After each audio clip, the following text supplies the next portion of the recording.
Hey everybody, welcome back to another show of Man Uncaved, and I am your host, as always, Shane. If this is your first time here, first of all, welcome and thank you. If you have been here before, thank you as well. God, I can't believe it. All right, let's jump into today. We are going to dive into a topic that I can honestly say from my own experience doesn't get talked enough about. We are going to talk about sex addiction, and especially sex addiction with men. Now, this is something that really lands true for me, so I'm going to talk about that and come out of hiding in my own experience. So I want to say this. If you're listening to this topic and this is close to home, you're not alone. Seriously, there's so many men I have worked with in the last 20 years struggle with compulsive sexual behaviors. But because of the shame, the guilt, or fear of judgment, it stays hidden. And of course, when things stay hidden, it stays powerful. So today, we are going to come out of hiding.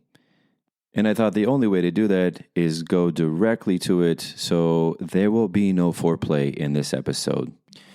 So first, let me set the stage a little bit and kind of tell you a little bit about my own journey around sex addiction in today's episode. So when I had got clean, I had cross-addicted to sex, love, codependency patterns, which is just another manifestation more driven on the compulsive behavior pattern, right? So addiction lives in substance abuse, but also lives in compulsive behavior patterns. I've talked about this many times. There's really only one addiction. There's just different manifestations of addiction, but the root origin and the root core is all the same that I have found in all of the manifestations. So when we talk about sex addiction, of course, we're not going to say we're going to quit sex. We're not going to say we're going to quit eating food. Right? We have to have those, but understanding the difference is what we're going to talk about today when it becomes a compulsive behavior pattern. Now, when I got clean, I started to act out sexually. I was acting out in compulsive masturbation and pornography. And that was a way that I could also mood alter and emotionally regulate. These emotions that were starting to come up through, because now I had nothing to hide behind. I didn't have my drugs. I didn't have any substances to hide behind. Now all the stuff that I was repressing and suppressing, depressing, started to rise to the surface. And I didn't have enough tools in the beginning, coping strategies in the beginning to deal with this emotional turbulence. So that became my way to emotionally regulate. I could use sex. I could use pornography and masturbation to regulate that part. So I wanted to set that and put that in place because we're going to dive more into this topic as we start to explore the roots and the origins of that. Now, before we begin, let's make distinctions. Desires and compulsion. Now, they may look the same on the outside, but inside they can feel completely different. You know, desire is natural. It rises like a wave, full of life, full of choice. You feel it, you breathe with it, and you can decide how to dance with it.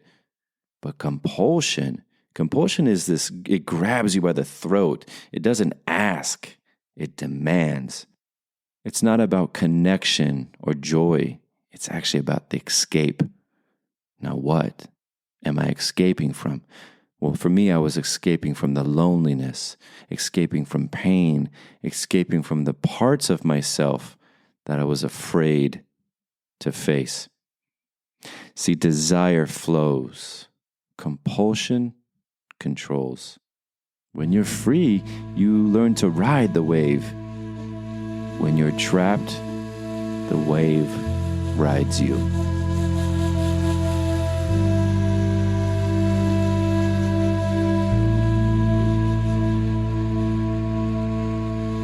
All right, so let's clear something up first. Sex addiction isn't just liking sex a lot.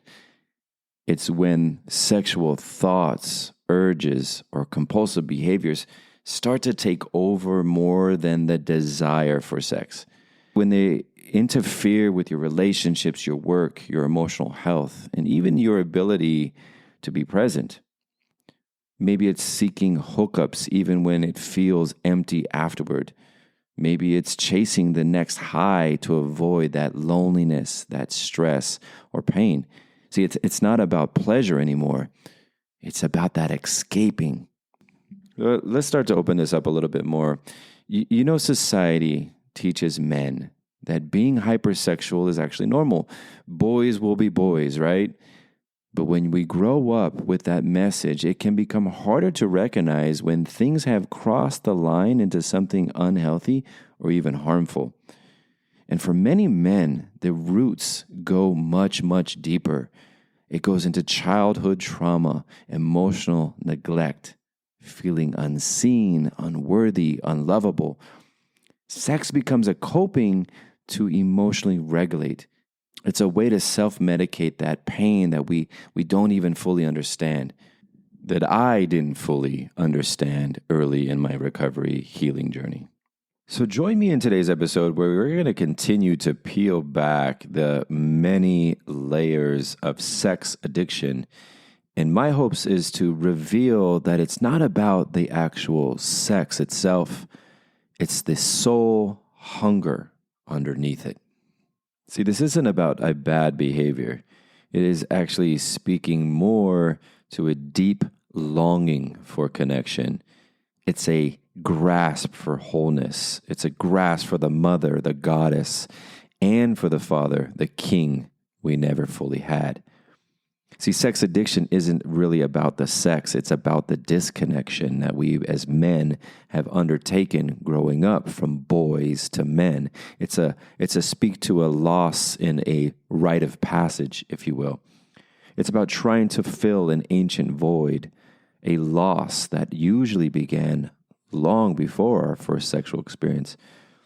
Now, in the thousands of men I have worked with in the last 20 years, and within my own journey, I have found its origins are deeply rooted in early attachment wounds, emotional neglect, abandonment, and shame.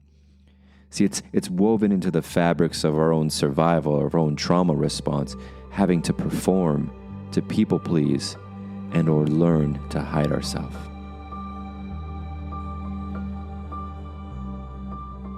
So I'm going to take a step back for a second and look at Greek mythology. The goddesses like Aphrodite, Hera, Persephone. These represented different aspects of the feminine.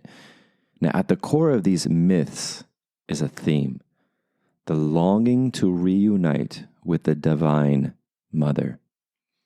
Now, sex has become that vehicle for some men, but the real hunger is actually for the goddess, for the eternal embrace, for the lost feelings of absolute belonging, what we once knew in the womb.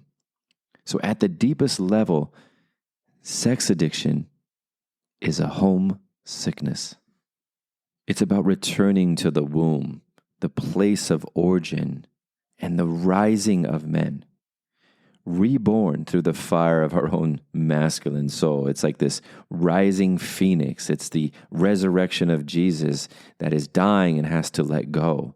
It's this rite of passage from being an irresponsible little boy to a responsible man. Now, and that passage is a painful one. It is a painful pursuit from having to detach from the boy to become the man. It's the grieving process of that we must grieve our own childhood. And when we don't grieve, we really stay stuck in our own boyish, childish ways. And we start to act out in our own childish ways. And sex addiction, as well as all other addiction processes, are part of that. It is the child stuck that is not moving through the rite of passage, becomes impulsive, compulsive, reaches out externally to fulfill the internal void, because for the child can't withstand the pain, cannot withstand the loneliness, cannot withstand the anger or the sadness. So in order to do that and to self-regulate, they can either self-medicate or reach out for sex in an attempt to fill that void, to fill the love that was missing, to fill the validation that was missing, to fill the worthiness that was missing in the immortal goddess. Now, I know we've been really talking about the mother, but there's another piece we rarely talk about. It's not just about the feminine we lost, the emotional neglect or abandonment from the mother, the separation from the womb, the Garden of Eden. It's also about the loss of a healthy masculine. A lot of men out there that I have worked with, including myself, haven't had a healthy masculine or a masculine figure at all to guide us. We cannot move into, again, this rite of passage as little boys. Yes, there's no elders, there's no ritual around it. Now, this could be due to divorced families. This could be the man is working all the time, or just the legacies of emotional absent men raising boys. This loss reaches beyond our own family system. Now, I've mentioned before my own story, the abandonment by my father. My father's abandoned by his father, and on it goes. So there was never a healthy masculine to guide any of the men. See, the masculine, the representation of the masculine is the protector within the family, the container, the conscious presence, the one who says, you are safe, you are seen, you are enough, especially to the little boys. See, as the boy soon recognizes that he too will be a man one day. So these lack of masculine figures in men tend to have a big impact on the little boy that is trying to move into this next stage of development. And that sexual addiction, that compulsive behavior pattern, is the manifestation of the boy that is stuck, the boy that is stunted. See, because without the healthy masculine, we remain boys in men's bodies. We're still looking for a mother to soothe us because there was a father that never initiated us.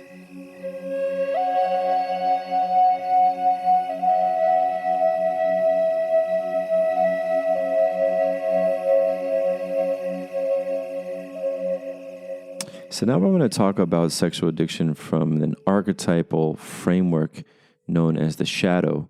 Many have heard this word, the shadow. The shadow is that disowned part of ourselves that we keep hidden in the dark. This is why when we talk about the coming out of hiding, we are coming out of hiding with our own shadows. We're bringing our shadows to the light. Now, inside every man are powerful archetypes.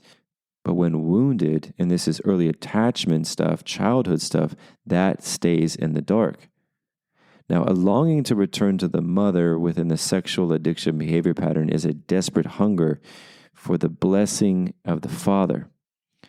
And that wounded part, that wounded lover can become addicted to the thrill of connection, but is terrified of true intimacy. So I see this a lot played out within relationships. I see this played out in my early relationships as well, where I want to be in the connection. So there's a desperate hunger to connect. This is part of all of our needs: connection, love, acceptance, validation, belonging. However, at the same time, that fear of intimacy because of the wounded lover, that archetypal wounded lover. So that boy who wants a connection, but is also very terrified of it as well. Now, another shadow that plays itself out in sex addiction is the addicted king. And this one that seeks to conquer women through sexual experiences, fantasies, trying to fulfill their inner void with outer conquest. So you see how this one this one plays out in the conquering of these women to have these sexual experiences, living the fantasies of trying to fulfill that inner void, but cannot show up responsibly for that relationship to keep the woman. And so as long as the shadow is ruling this man's life, this man will remain split. He will be endlessly searching and never finding. And when these shadows run the show, the addiction thrives. We don't chase sex because we are bad.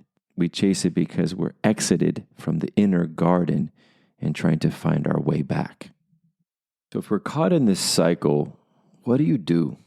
Well, first I'd like to say, let's drop the shame. There is no shame in healing. We're trying to overcome our shame. This isn't about being a bad person. It's about being a person who's hurting and who's using sex to feel okay. Second, let's get real. Let's name it. Let's talk about it. Whether it's with a therapist or a support group or someone you trust. Secrecy feeds the addiction. Honesty starves it. Third, heal the roots. Do the shadow work. It's not about stopping the behavior. We're not going to stop having sex. It's about healing the emotional wounds that are underneath it. Learning to regulate your emotions, build real intimacy, sit with discomfort without needing to numb it. Now, healing is possible, but it's not a solo journey. It requires brothers, mentors, guides. It requires us to weep, to rage, to grieve, and then to build anew. So I'd like to mention that I have a virtual online men's support group called The Gathering, where we talk about this topic. We talk about many topics as men. We sit there together. We get to the root causes of a lot of our shame, of our sexual addiction, of our patterns. We come out of hiding. And if you are interested, the link is in the description of this episode. Now, the healing process is activating of the archetypes, these healthy masculine within us. It's the king who governs with wisdom, the warrior who fights for the soul, the lover who connects with true heart, and the magician that transforms all of this pain into gold. Now, as mentioned, I have seen many men turn their lives around, men who thought they were too far gone, men who thought they were broken. I was one of them. I thought I was broken. I thought that we could not heal in any of these behaviors. Here's the thing. You're not broken. You're wounded. And wounds, they can heal. So if this spoke to something deep inside of you, know this. You're not broken. You're not alone. You are simply being called to come back home. For the wounded man, the addicted man, sex becomes a desperate attempt to find her again, to return to the immortal embrace of the mother goddess, not in a literal sense, but in an emotionally spiritual sense. The body searches for union, but what the soul is actually craving is something much deeper. It's a return to safety, to unconditional acceptance, to the cosmic womb. But the answer isn't in more sexual experiences. The answer is in grieving. Grieving what was lost. Grieving what was never received. It's a reparenting of ourselves, learning to become the mother and the father we needed. It's in reconnecting to the divine feminine, not through the body of another, but through the body of our own soul. It's the little boy inside the man who still aches for the safety, the warmth, the absolute belonging he once had, or maybe never truly had. Healing from sex addiction isn't about fighting yourself. It's about understanding what you're truly longing for. And once you start listening to that hunger, once you start honoring it instead of shaming it, you can begin to heal. You can begin to come home, not to another woman, but to yourself. This has been Man Uncaved. My name is Shane. If you enjoyed this episode, please share it. And for all my men out there, we need to come out of hiding.